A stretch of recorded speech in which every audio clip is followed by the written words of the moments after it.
feel the power of the dark. Hey guys, I hope you're hungry. Welcome back to War Stories here on the CyannSentry channel. Today I am joined by CyannSentry for my 50th ever War Story. Those are blowers and they don't make a horn sound because it doesn't say on the box.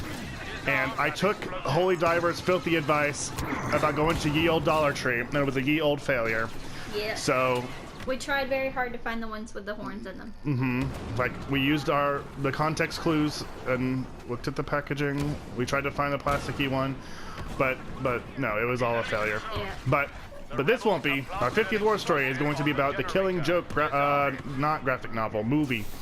It used to be a graphic novel that was a graphic novel and is 30 years old. And there are spoilers for this graphic novel and movie, but yeah, it's old. I mean, I think pretty much everybody knows what happens in it if you're the sort of person that would watch this and be interested in it. So anyway, what did you think? Overall, it was really good. Very disturbing in the way that it's meant to be. Yeah, I think so really too. Stuck like exactly to the graphic novel. Yes. Especially, so they basically added a new first act that fleshed out Barbara Gordon to try to address some of the complaints about Barbara Gordon's character in the original graphic novel. And I think that's to varying degrees of success. And I would agree with a lot of critics that say you could basically skip the opening act. Yeah. It's really more like a prologue. It has a very well-defined point, like it even fades to black, so you could if you wanted to skip it. Yeah, very easily. I don't think it would. It doesn't hurt the story, but it doesn't help it either. Right, so if you're like in a time crunch or think it's something you wouldn't like, just see more Batgirl stuff with some villain they made up, then yeah, by all means skip it.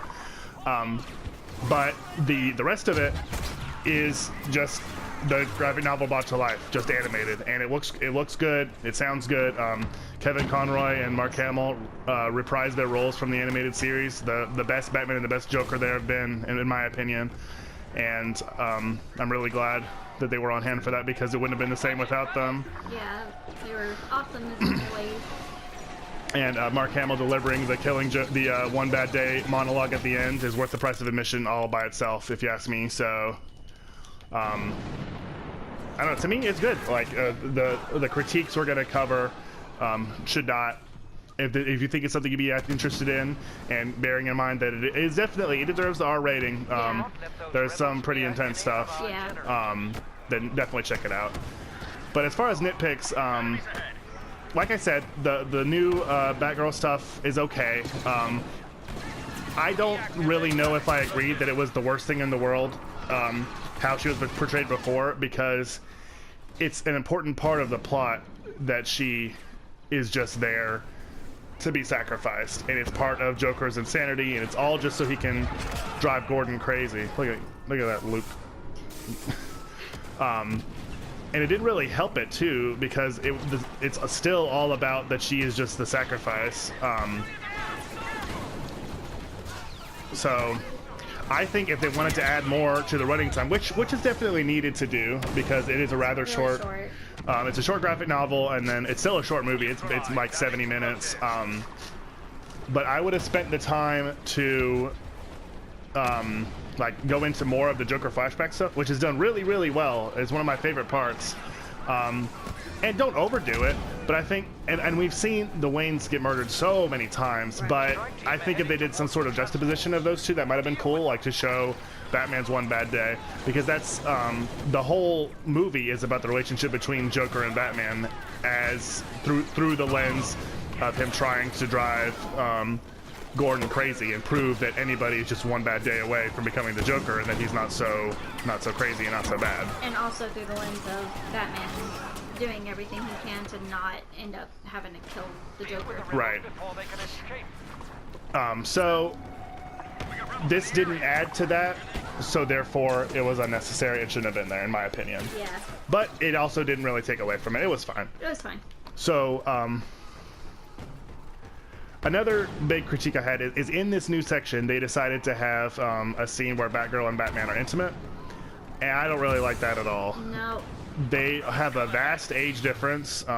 It's not like this is a reference to any sort of continuity or canon. As far as I know, they've never, I'm sure they have in some weird offshoot or something, but Certainly not the original Killing Joke. And it's very weird. Like, how must Batman feel when he's saving Gordon later on, like knowing, like, oh, this is awkward, buddy, but me and your daughter. Like, Yeah, it's just weird. crazy. It doesn't fit a lot of things that I feel about. Like, I just see them as much more of a father-daughter kind of Absolutely. relationship than I guess it's just kind of Oedipal, and it's just weird. I do think Or that extra, rather, I guess. right. They recovered from it kind of well. Like, I like that they didn't like have a relationship. Like, it's like a one-time mistake, and that's how they both viewed it immediately thereafter. Yeah. It was a moment of weakness, you know, all that stuff. Batman gets totally weirded out from it. And it ends up like she already had quit being Batgirl by the time Joker paralyzes her, and that's because of that. So like I said, they recovered from it decently well, but it's still totally unnecessary and just, I don't know, shouldn't have been in the movie. Yeah. A big mistake in my opinion. Another thing that I felt kind of didn't work, to my disappointment, because when I heard about this I was really excited, they added a musical number where Joker is singing to Gordon while he's torturing him, basically to show, you know, to give him his one bad day that'll make him turn crazy, just like what happened to Joker. But it just didn't fit with the scene at all. Yeah, it kind of takes you out of it. Mm-hmm. I don't know.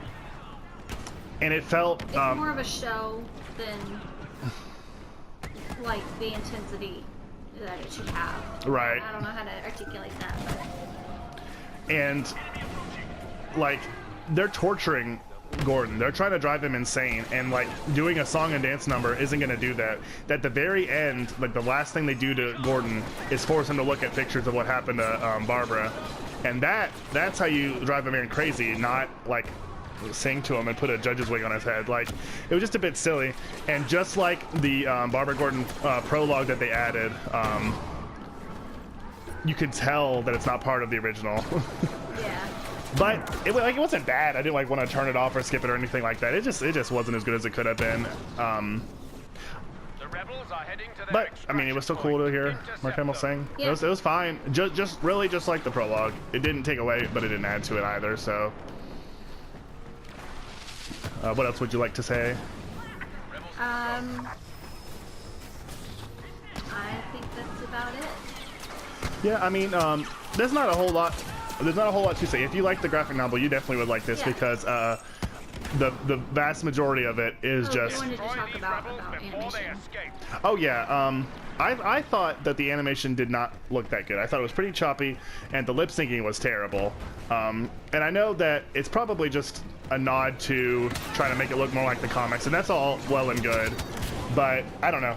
I just, when I've seen like how good the animated series looked and how good Dark Knight Returns Part 1 and 2 a few years ago, and most of the other DC animated movies have looked, they're just kind of. I didn't get that from it because I was seeing the graphic novel as though it were just animated frame by frame. So the choppiness didn't bother me, the quality didn't bother me at all, but the lip syncing was a little off. But these are really small quibbles. Yeah, very. If you feel like you would like it, I think you definitely would. What I wanted to see was Killing Joke as an animated movie, and that's what it was. Mm-hmm. And added some stuff it didn't need to, but the bulk, what makes that story so good is here. And they had Kevin Conroy and Mark Hamill to do it, so that's really all that mattered to me. Like, they could have just read the comic aloud and just had it be still frames like a PowerPoint, and it would have been fine to me, honestly. Yeah. But I guess that's a wrap on our 50th War Story. Possibly my worst ever performance. But, you know, what are we going to do? Thank you to CyannSentry for joining me, and here's to 50 more. Thanks to everybody for the support on War Story so far. Make sure you subscribe so you don't miss any. They're every Tuesday and Thursday, and we're just going to keep on going. Make sure you leave a like. Since this is the 50th, it would be a nice treat to have some likes, some thumb love down below. So leave a like, subscribe, all that good stuff. And we'll see you guys soon. I don't know about you, but we're full.